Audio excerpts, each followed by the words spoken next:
Sebelum sepenuhnya terjun ke dunia birokrasi, Saifullah Abdul Ghani adalah akademisi kesehatan lingkungan. Ia menyelesaikan pendidikan di Akademisi Kesehatan Lingkungan di AKL Departemen Kesehatan Republik Indonesia di Surabaya. Tak lama berselang setelah menyelesaikan pendidikan itu, SAG melanjutkan pendidikannya di Fakultas Teknik Lingkungan di Institut 10 November ITS Surabaya di tahun 2000. Di tahun 2005, ia menyelesaikan pendidikannya di program Pasca Sarjana Magister Epidemiologi Komunitas di Universitas Sumatera Utara, Medan. Kemampuan dan kesenangannya pada dunia komunikasi bisa dilihat dari pendidikan singkat yang ia ikuti. Ia menyelesaikan pendidikan dasar jurnalistik yang diadakan oleh Jawa Pos Surabaya, kemudian belajar talk show di Pranata Humas, Kementerian Komunikasi dan Informasi Jakarta. Ia juga mengambil akta mengajar 3 dan 4 di Universitas Syah Kuala dan juga di Universitas Negeri Medan. Lalu belajar teknik pemberdayaan masyarakat di Departemen Kesehatan Republik Indonesia. Dan 2 yang paling penting, ia mengikuti Neuro Linguistic Programming atau NLP Sukses Mulia Jakarta dan juga Training and Bootcamp di BNC di Sukses Mulia Jakarta. Kemampuan komunikasi ini juga membawa karirnya makin baik di masa berikutnya. Ia juga aktif di lembaga organisasi jasa trainer. Di antara lain, ia sudah mengkapor pekerjaan training profesional di Dinas Kesehatan, kemudian di Himpunan Ahli Kesehatan Lingkungan, Ikatan Sarjana Kesehatan Masyarakat Indonesia, Ikatan Dokter Indonesia, Dinas Pendidikan Pemuda dan Olahraga, dan Persatuan Perawat Nasional Indonesia atau PPNI. Kemampuannya dalam dunia komunikasi menghantarkannya pada beberapa pekerjaan yang relatif sama dengan minatnya. Salah satunya adalah Kepala Bagian Hubungan Media Massa dan Penyiaran Biro Hubungan Masyarakat Sekretariat Daerah Aceh di tahun 2015-2016. Ia juga pernah menjadi Kepala Seksi Promosi Kesehatan Dinas Kesehatan Aceh dan Humas Jaminan Kesehatan Aceh atau JKA yang sangat famous di tahun 2010 hingga 2013. Kemampuannya berkomunikasi juga menghantarkannya pada pekerjaan profesional lainnya, seperti pada tahun 2006 sampai dengan 2009. Ia terlibat aktif bekerja di Badan Rehabilitasi dan Rekonstruksi Nanggroe Aceh, Darussalam dan Kepulauan Nias, Sumatera Utara atau yang sering disebut BRR Nat Nias. Pada saat itu, ia bekerja pada Kedeputian Bidang Kelembagaan dan Pengembangan Sumber Daya Manusia Aparatur Pemerintah. Ia pernah menempati dan bertugas pada jabatan Technical Advisor Komunikasi Program Capacity Building Aparatur Pemerintah Daerah di tahun 2006 sampai 2007. Lalu manajer program Capacity Building Aparatur Pemerintah Daerah di Maret 2007 dan kemudian menjadi Direktur Pusat Pembelajaran PRR Natnias pada tahun 2007. Ia juga pernah menjadi Direktur Pengendalian Program dan Pengembangan Kapasitas Kelembagaan Pemerintah Daerah dan Support for Poor and Disadvantaged Areas atau SPADA di Januari sampai April 2008. Lalu selanjutnya ia menjadi Direktur Program Peningkatan Kapasitas Kelembagaan, Institusi, dan Masyarakat pada Mei 2008 sampai dengan April 2009. SAG memiliki kemampuan berteman yang sangat baik. Kemampuannya yang humoris membuat ia gampang masuk dan bergaul ke berbagai lini pertemanan dalam kehidupannya sehari-hari. Kini selain aktif memberikan beberapa pengajaran pada training-training, acara-acara penting, baik diundang ataupun berkontribusi untuk pengembangan kapasitas orang lain di sekitarnya, SAG juga adalah salah satu sosok yang paling penting pada saat ini ketika persoalan COVID-19 ada di Indonesia termasuk di Aceh. Apalagi kalau bukan kapasitasnya sebagai juru bicara. Kemampuan ini pula yang menghantarkannya pada berbagai challenge-challenge penting, kesempatan-kesempatan untuk memberitahukan kepada publik tentang apa yang sedang dilakukan oleh pemerintah. Banyak tantangan yang dialami, banyak juga kritikan yang juga datang padanya.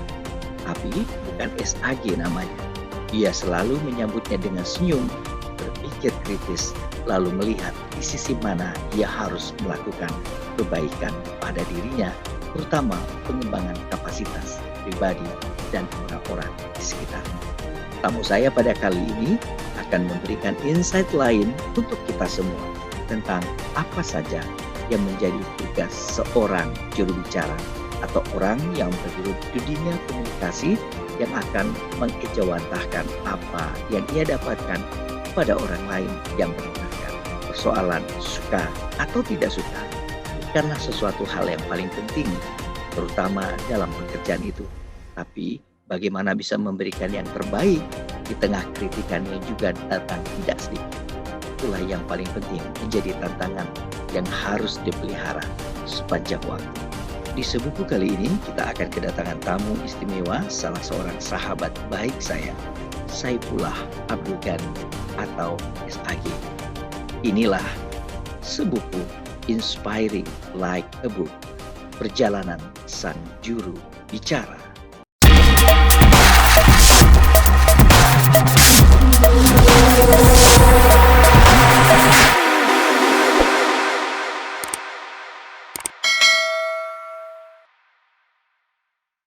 Jadi kopi ini adalah kopi yang saya persiapkan untuk tamu spesial di Hendresa Official pada kali ini di sesi Sebuku Inspiring Like a Book.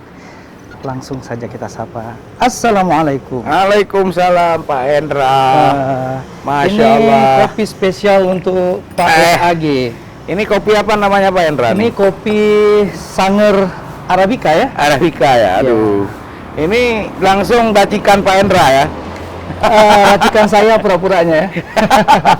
Ya, saya tadi memilihkan kopi ini saya karena tahu Pak SAG kan senang minum kopi Arabica ya. Tapi kebetulan ini susunya saya buat jadi lebih sedikit.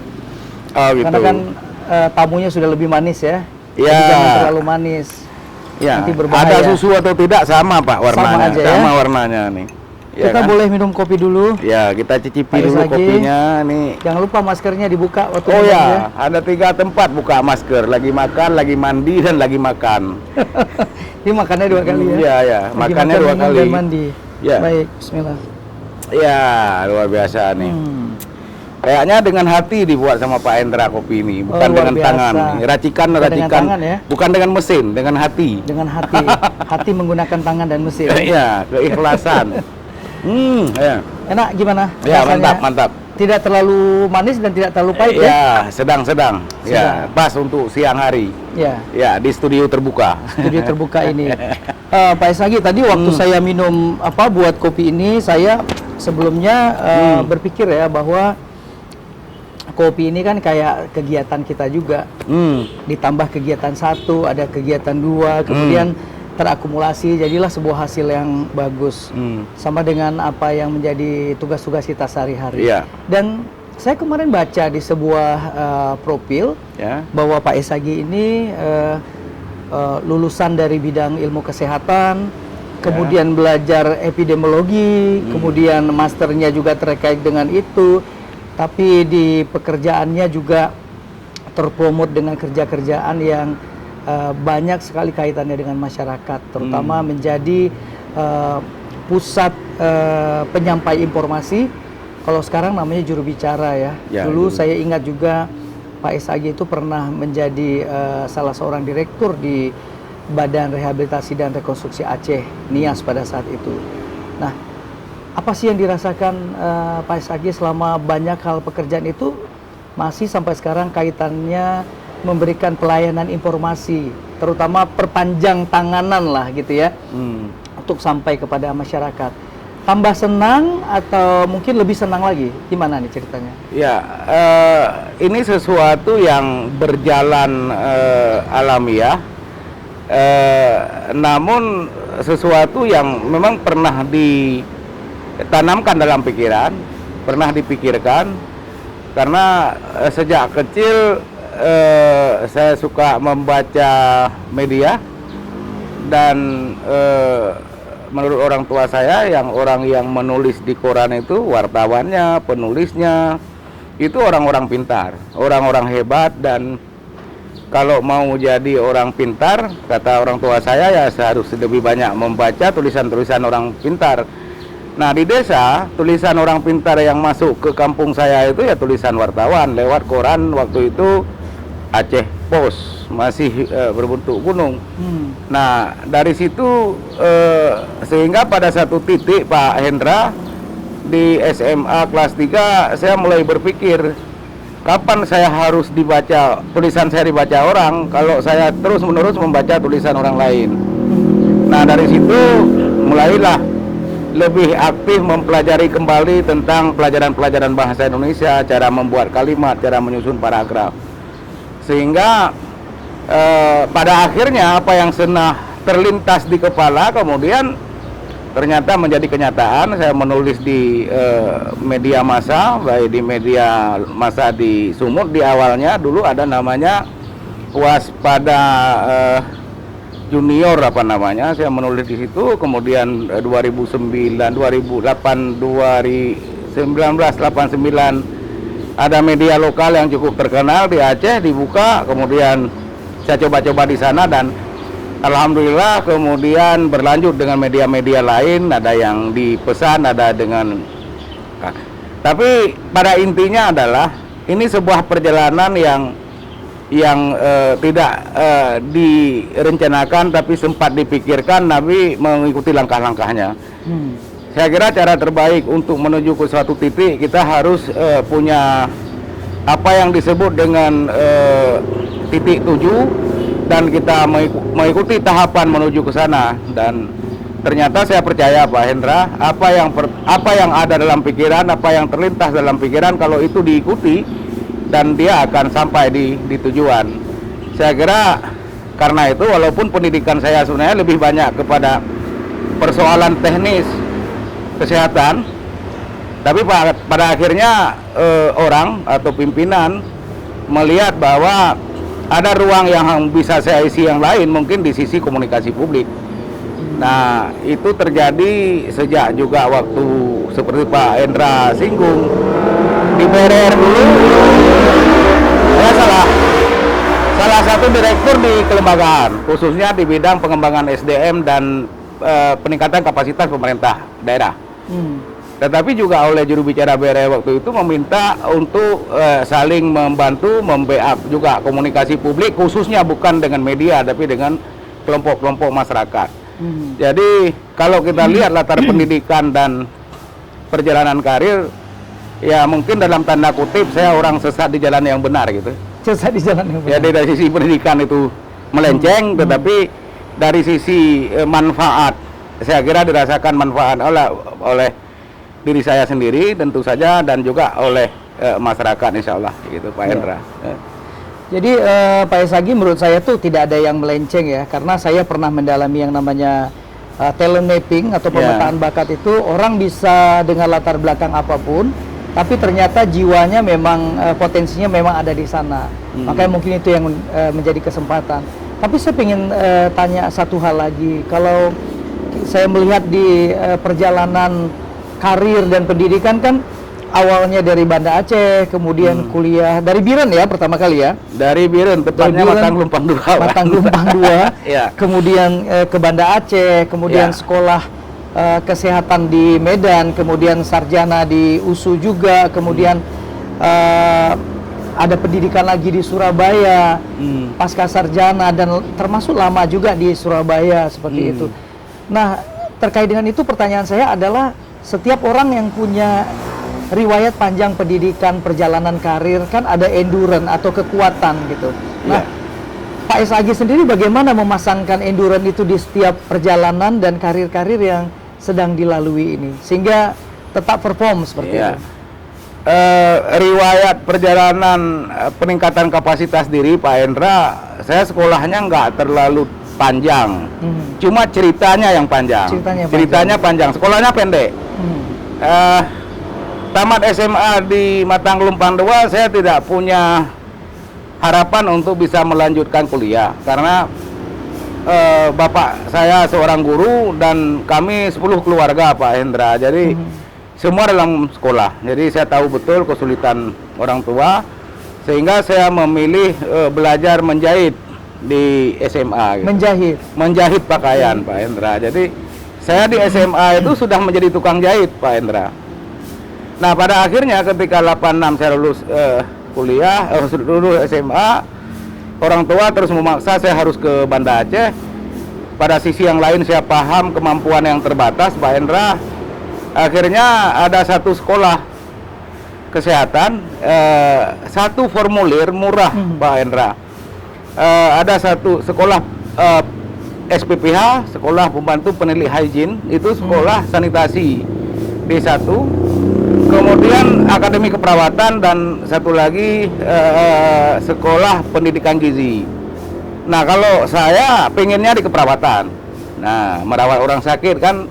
Karena saya lihat di desa itu mantri itu punya nilai strategis di masyarakat. Tetapi persoalan kemudian kalau saya ngambil sekolah itu saya nggak bisa menjahit sebagai biaya hidup saya di Banda Aceh gitu. Maka saya pilihlah D1. Nah setelah itu saya pulang kampung. Tiba-tiba 6 bulan di kampung saya membantu di sebuah puskesmas terpencil sambil terus menjahit Pak Hendra. Tiba-tiba datang telegram dari Banda Aceh. Saya diminta untuk membantu di sekolah saya itu menjadi asisten dosen. Nah, saya pikir keren banget itu ya, sebagai orang desa itu tiba-tiba menjadi asisten dosen di Banda Aceh itu saya pikir sesuatu kan. Nah, orang tua saya sendiri mengatakan enggak, sebaiknya di kampung saja karena saya sudah nyaman di sana. Saya juga dapat honor di puskesmas, saya dapat penghasilan di menjahit saya. Dan makan pulang ke rumah gitu. Tetapi saya harus keluar dari zona nyaman saya untuk mendapatkan yang lain. Saya berangkat ke Banda Aceh, belum pegawai negeri, Pak Hendra masih tetap pegawai honor gitu. Dan saya teruskan menjahit di Simpang Surabaya gitu untuk menunjang pekerjaan. Dan alhamdulillah 1 tahun saya dapat SK pegawai negeri. Singkat cerita tahun 92 ada peluang testing untuk tugas belajar. Nah, saya coba adu keberuntungan dan saya lulus ke Surabaya gitu, ke Akademi Kesehatan Lingkungan Surabaya, Pak Hendra. Nah, semua dibiayai oleh negara, jadi oleh Departemen Kesehatan iya sebahagian dan oleh pemerintah Aceh sebahagian. Kuliah saya di sana 2 tahun, pulang kembali menjadi dosen karena di sana D1, saya D3 kan udah bisa jadi dosen di lingkungan kesehatan. 2 tahun kemudian ada peluang lagi, testing lagi tugas belajar. Saya 2097 saya berangkat lagi ke ITS. Kemudian ada program kerjasama pemerintah Departemen Kesehatan dengan Teknik Lingkungan ITS Surabaya. Ya saya coba lagi keberuntungan, saya lulus lagi ke sana alhamdulillah dan saya kuliah di sana sampai selesai tahun 2000 dan pulang lagi jadi dosen. Kemudian ya terus bekerja. Kemudian 2003 setelah saya membentuk Poltekkes Pak Hendra jadi ketua tim sekolah-sekolah kesehatan yang tadinya menyebar itu menjadilah Politeknik Kesehatan. Setelah itu saya testing lagi S2, alhamdulillah lulus ke UGM. Cuma karena keluarga saya harus saya bawa lagi ke sana anak sekolah, akhirnya saya pilih di USU. Maka saya ngambil jurusan kesehatan masyarakat, peminatannya adalah epidemiologi komunitas. Nah, kembali ke pertanyaan Pak Hendra, apa pengalaman atau lesson learned yang kita dapat dari perjalanan ini? Saya kira saya mendapatkan semacam melakukan riset pendidikan yang panjang Pak Hendra. Dari D1, D3, S1, S2, kemudian ada Akta 3, Akta 4. Akta 3 saya di FKIP Usia, Akta 4 di Unimed Medan. Ya, saya lihat sama saja Pak Hendra mau kuliah dimanapun. Ya tergantung sejauh mana kita mau berenang di dalamnya, mengambil sesuatu yang mungkin tidak diberikan oleh dosen. Kita harus ada minat tertentu, ada tujuan tertentu, sehingga kita bisa mendalami hal-hal yang spesifik yang akan bisa kita lakukan jangka panjang. Selebihnya tentu saya bertemu dengan orang, bertemu dengan Pak Hendra, dan setiap bertemu orang pasti ada sesuatu yang bisa kita ambil. Nah, karena itu Pak Hendra, kalau ada pertemuan-pertemuan di banyak forum, apalagi bidang komunikasi, ada motivator katanya bikin acara di suatu tempat, saya menyempatkan hadir dengan dua alasan. Ada yang orang bilang, ngapain, ini bukan kelas kita. Kelas apapun saya pikir pasti ada nilai yang saya dapat. Kalau dia terlalu luar biasa, saya akan belajar lagi dari orang itu atau dari buku-buku yang lain. Tapi kalau biasa-biasa saja, berarti saya menumbuh kepercayaan diri saya untuk misalnya tampil di publik menjadi lebih baik. Dan saya kira nggak ada ruginya. Setiap forum pembelajaran itu selalu ada pelajaran yang bisa kita ambil, Pak Hendra. Ya, itu tadi menarik tuh Pak SAG. Saya sempat terpikir kalau dari mana ranah komunikasi ini muncul gitu. Tapi tadi sudah terjawab ketika mengambil sekolah di epidemiologi komunitas. Di situ kan belajar komunikasi massa juga ya. Belajar komunikasi persuasif, bagaimana membahas bahasa memujuk seperti itu. Tapi saya sedang tidak ingin tanya itu. Jadi perjalanan panjang itu tadi pasti di sepanjang jalan itu akan bertemu dengan sosok-sosok atau mentor ya. Mentor yang terus memberikan inspirasi. Minimal ketika kita mau berpikir dan mau buat sesuatu yang salah, kita langsung ingat, guru saya dulu pernah mengingatkan jangan seperti itu gitu kan, atau dulu mentor saya pernah mengingatkan. Nah, terkait dengan mentor itu, Pak SAG ini sendiri punya sense nggak bahwa kehadiran seorang mentor itu turut memberikan ranah perubahan di dalam diri dan juga menjadikan kita juga orang yang mau terus menjadi pembelajar yang ulung. Artinya gagal itu biasa kan, tidak diterima itu biasa. Tetapi terus belajar itu yang menjadi luar biasa dan menunjukkan bahwa kita orang yang mau melakukan perubahan dengan baik. Pernah nggak tuh Pak SAG mengalami itu atau memang sudah sering barangkali ya? Mentor itu ya? Iya.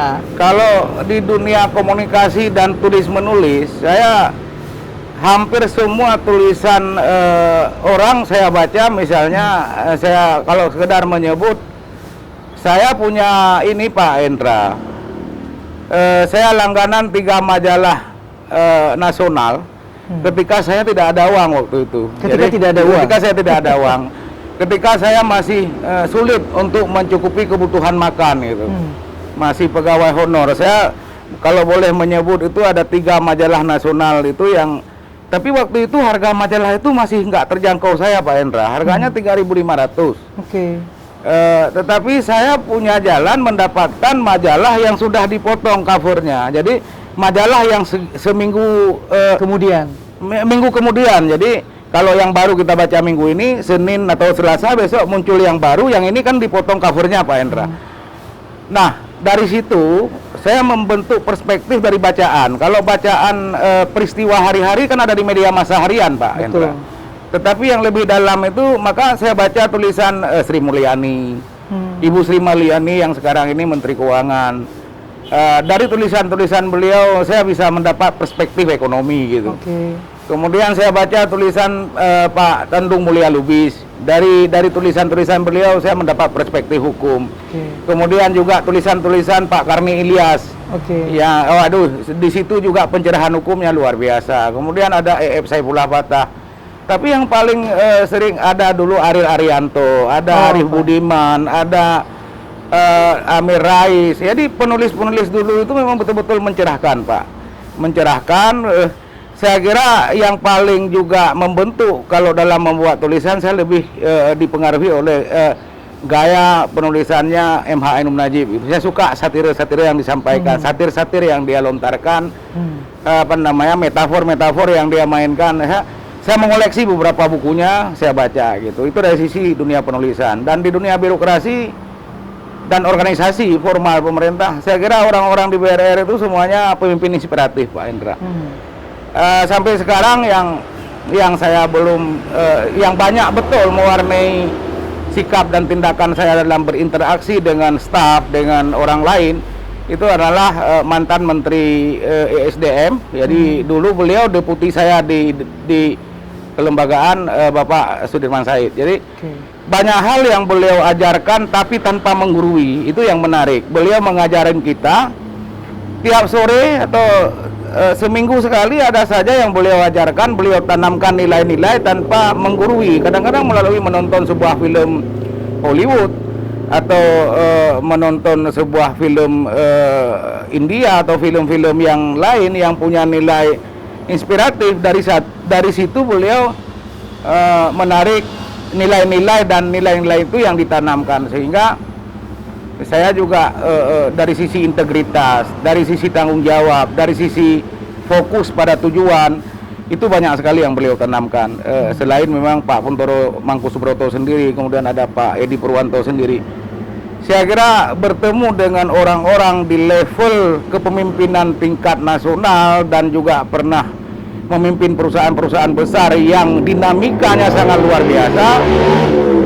Bagi saya ini adalah universitas yang juga luar biasa, Pak Hendra, dan saya banyak mendapatkan ilmu, trik di sana, dan yang paling penting adalah kearifan dalam menghadapi situasi, memahami orang lain. Saya kira itu modal penting dalam sebuah organisasi.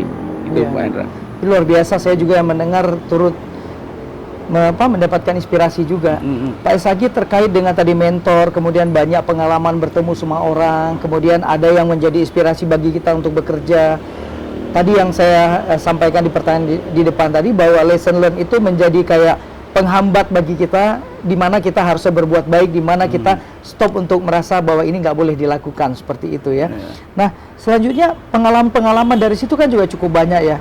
Yang tadi saya garis bawahi, Pak Esagi juga punya pengalaman menjadi salah satu direktur ya di kelembagaan penguatan kelembagaan pada saat rehabilitasi dan rekonstruksi Aceh Nias. Dan itu pengalaman luar biasa, bukan setahun, bertahun-tahun, sampai akhirnya ada exit strategi ya, kemudian BRR selesai gitu. Nah, masih kaitannya dengan sekarang. Waktu itu kan pasca gempa dan tsunami Aceh di tahun 2004. Dan sekarang Aceh merupakan salah satu provinsi bersama seluruh provinsi yang ada di Indonesia juga terdampak dengan COVID-19. Artinya kayaknya spesialisasinya Pak Esagi juga teruji ya, dari krisis ke krisis menuju krisis ini. Tapi yang ingin kita bisa sharing mungkin Pak Esagi, bagaimana caranya memberikan penguatan kepada masyarakat, meskipun kita tahu pasti banyak juga yang mungkin informasinya dibutuhkan, atau mungkin kaget dengan informasi itu, mungkin suka dengan informasi yang kita berikan, atau barangkali informasi itu penting tapi nggak disukai, seperti itu. Apa yang dirasakan Pak Esagi pada saat situasional seperti itu? Ya, kalau bicara dari konflik krisis ke krisis, saya memang ditakdirkan untuk men-set up sesuatu dalam krisis. Kemudian setelah dia mapan, saya harus pergi, gitu. Misalnya 2003 itu saya menjadi ketua tim untuk men-set up politeknik kesehatan, gitu. Setelah ini jadi, kemudian saya harus lanjutkan sekolah dan saya tidak lagi kembali ke situ. Di awal saya katakan, saya nyaris tidak punya cita-cita karena punya keterbatasan, tetapi saya memikirkan sesuatu yang diperoleh orang lain, kemungkinan juga bisa. Lebih kepada fasih menunggu Pak Hendra. Menyadari tidak sempurna, tidak yang harus kita tonjolkan. Sehingga pada satu titik, kenapa saya ada di BRR misalnya, saya ditelepon oleh Pak Sudirman Said. Saya tidak kenal beliau waktu itu, ngajak makan malam di REK Banda Aceh, dan kami bercerita seperti kita bercerita berdua. Dan akhirnya dekat, kemudian beliau minta beberapa poin pemikiran dan kita tindak lanjuti, itu awalnya. Nah, kemudian masuk ke BRR. Nah, dari sisi informasi yang dibutuhkan masyarakat, saya kira hampir di semua level masyarakat kita, hampir semua level birokrasi kita, masyarakat atau staf itu tidak mendapatkan informasi yang cukup untuk berperan serta dalam segala situasi, gitu. Tidak mendapatkan informasi yang cukup. Kalau di birokrasi itu pada level puncak itu melimpah informasinya, tapi tidak turun ke bawah, gitu. Sehingga di bawah pun tidak bisa menjadi juru bicara organisasinya kepada masyarakat, karena dia juga tidak punya bahan baku yang cukup. Ketika disampaikan ke masyarakat dengan bahan baku yang minim, ada kemungkinan olahannya menjadi tidak sesuai dengan semua selera. Nah, kita tahu Pak Hendra, dalam setiap kata pasti punya rasa, dalam setiap frasa pasti punya kesan gitu. Nah, karena itu kalau dalam menyampaikan informasi kepada publik, ya kita harus punya kepekaan. Yang pertama, kalau saya dalam posisi sebagai mewakili organisasi, baik pada saat di BRR, di pemerintah Aceh hingga juru bicara COVID, dulu pernah juru bicara Humas JKA, tetap ada 3 titik Pak Hendra. Saya tetap bermain di 3 titik itu dan dengan penuh ekstra hati-hati. Ada titik regulasi yang saya harus pedomani. Saya nggak boleh salah dari sisi regulasi Pak, nggak boleh salah. Jadi ketika misalnya statement kita itu salah dari sisi regulasi, dengan mudah orang mengatakan kita sekolahnya di bawah pokok asam yang mana gitu. Jadi, itu satu Pak. Kemudian dari sisi psikologi massa Pak Hendra, kita kan tadi saya sampaikan, setiap kata ada rasanya, setiap frasa ada kesannya. Karena itu setiap apa yang disampaikan jangan sampai menimbulkan masalah baru di masyarakat, tidak menimbulkan gejolak baru di masyarakat.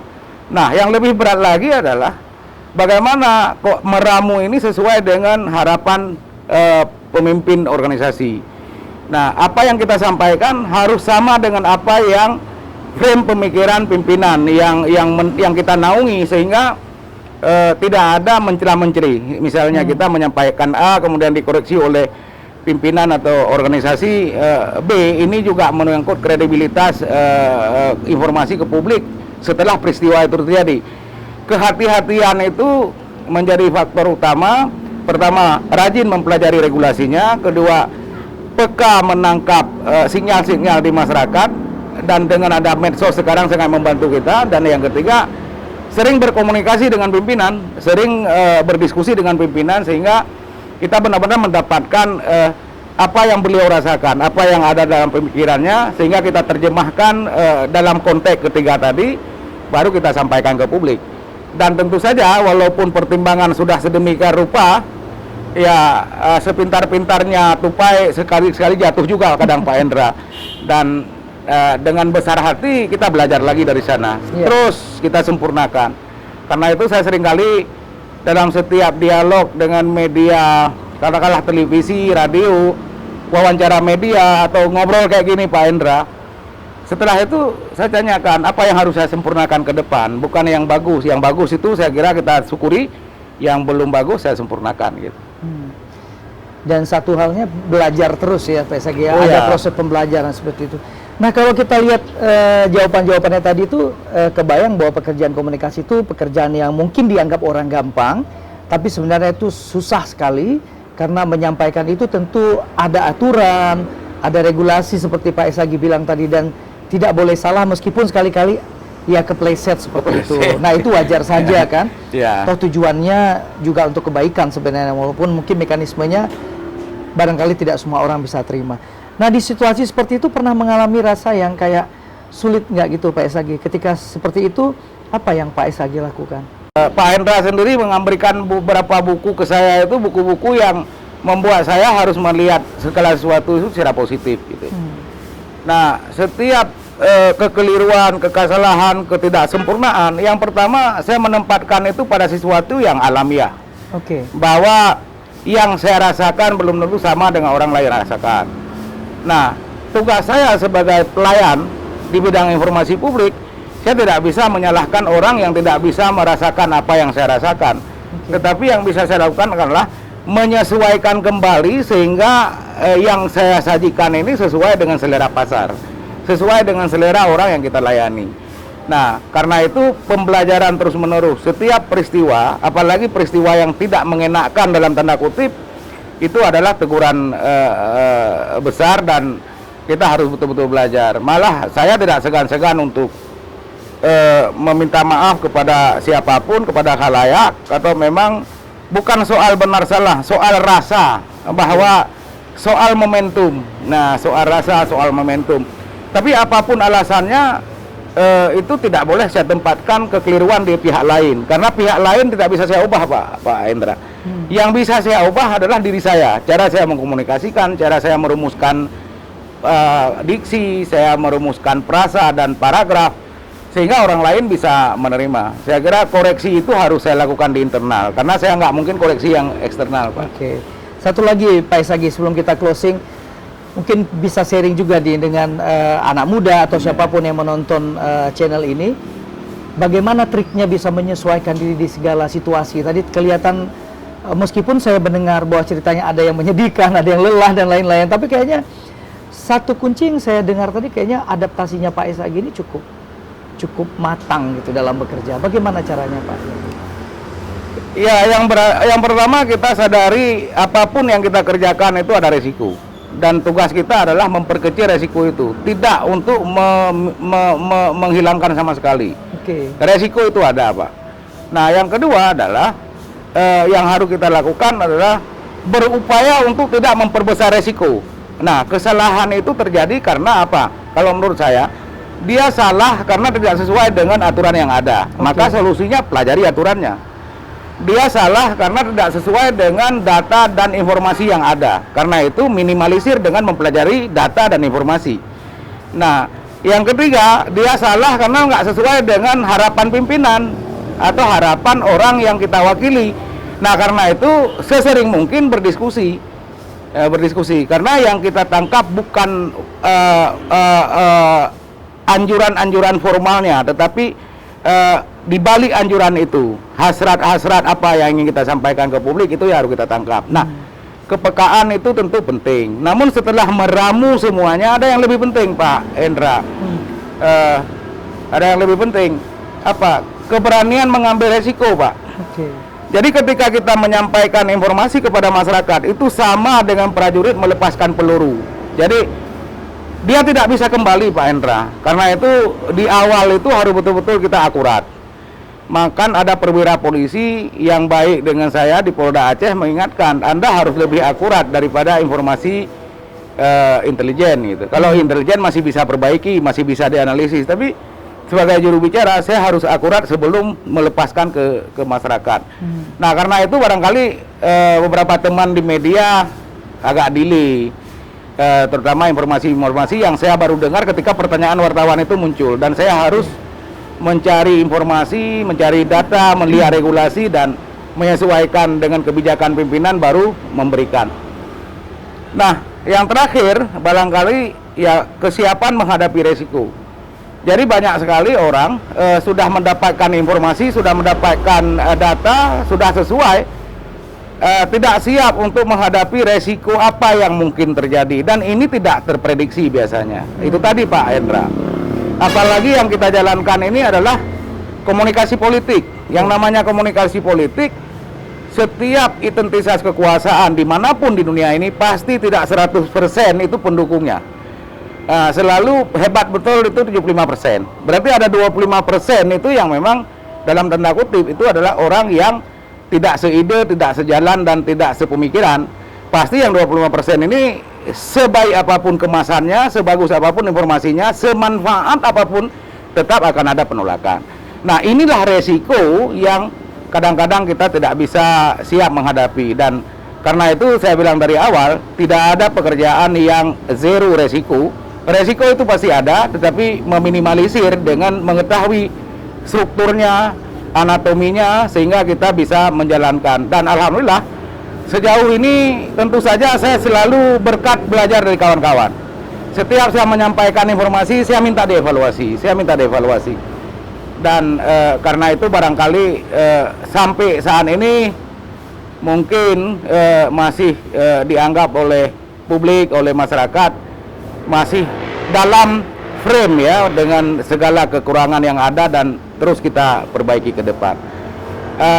Belajar terus menerus, Pak Hendra. Yang kedua, pahami resikonya, pelajari audien yang kita layani, kemudian ambil keputusan dengan segala resiko tanggung jawab. Nah, itulah yang harus kita lakukan. Jadi tidak sekedar menjadi presenter, Pak. Jadi bahan sudah terkemas dengan baik, kita tinggal bacakan dan di depan ada lagi layar, tidak seperti itu. Kerap kali yang terjadi adalah, kalau saya umpamakan kita kayak pemilik warung Padang, Pak Hendra. mulai dari belanja ke pasar sampai cari ayam di kandang-kandang itu kita lakukan sendiri, dan kita racik sendiri, kita hidangkan sendiri. Dan memang modal paling penting adalah selalu bekerja lebih, bekerja dengan keras, dan tentu saja bekerja dengan cerdas. Mudah-mudahan ini bisa menjadi inspirasi bagi kawan-kawan lain yang muda, dan tentu saja setiap orang punya waktunya, Pak. Setiap waktu ada orangnya, dan kita berharap saya nggak lama lagi kan pensiun, Pak Hendra. Pasti ada orang-orang yang akan lebih baik menggantikan peran-peran yang kita mainkan saat ini. Luar Itu biasa. Pak Hendra. Terima kasih Pak SAG. Ini kayaknya 1 jam yang padat. Ibaratnya makanan tuh yang bergizi semua yang saya dapatkan nih tadi. Dan saya pun merasa kayak membaca buku yang wah ternyata iya, ternyata iya, ternyata iya. Kita perlu kan kadang-kadang ada semacam feedback bahwa itu kayak cermin Pak SAG. Kita melihat bahwa ada yang sudah berkerut di sini, ada yang di sini. Justru dengan melihat cermin itu kita semakin mampu memantaskan diri di mana yang harus kita perbaiki. Sehat dan sukses selalu Pak SAG dalam karir-karirnya. Saya berdoa semoga karirnya makin cemerlang dan makin baik di masa-masa yang akan datang. Dan Pak Hendra koreksi saya setiap detik, kapan saya tersandung koreksi, dan saya akan belajar dari semua orang, termasuk dari kawan-kawan media yang memang stakeholder utama yang harus saya layani gitu. Baik, terima kasih Pak SAG. Sahabat semua, banyak sekali kisah dan cerita yang kita bisa dengarkan dari wawancara atau diskusi asik saya bersama Bapak Saifullah Abdul Ghani, atau dia lebih akrab dipanggil dengan SAG. Hanya 3 huruf saja, SAG. Dan nama itu menjadi nama yang paling famous di Aceh, bukan saja akhir-akhir ini, tapi di banyak waktu masa rehabilitasi rekonstruksi Aceh, dan masa ketika Aceh juga menjadi salah satu provinsi yang terdampak dari COVID-19. Banyak perhelatan informasi yang disampaikan di media, ada yang senang, ada yang tidak senang. Kita belajar dari apa yang disampaikan oleh Pak SAG. Tidak semua pekerjaan dan apapun yang kita lakukan menjadi suatu kebahagiaan bagi orang lain. Tapi ada hal yang harus kita terus lakukan, memberikan yang terbaik dan inspirasi, terutama dari informasi yang disampaikan. Bekerja di dunia komunikasi bukanlah hal yang gampang seperti dibayangkan orang. Ibaratnya sebuah gedung, orang meski tahu, harus tahu kapan saatnya pemimpin ada di kantor, kapan tidak. Ibaratnya sebuah tagline, dia harus inline dengan semua keputusan yang ada. Semoga ini menjadi pembelajaran bagi kita. Apapun yang saya hadirkan, apapun yang akan menjadi apa yang disampaikan oleh bintang tamu saya adalah pengetahuan dan khasanah yang harus menjadi sesuatu yang baru bagi kita untuk menjadi lebih baik di masa yang akan datang. Saya Hendra Shah pamit undur dari Hendra Shah Official. Sampai ketemu lagi dengan tokoh-tokoh inspirasi berikutnya. Assalamualaikum warahmatullahi wabarakatuh. Salam.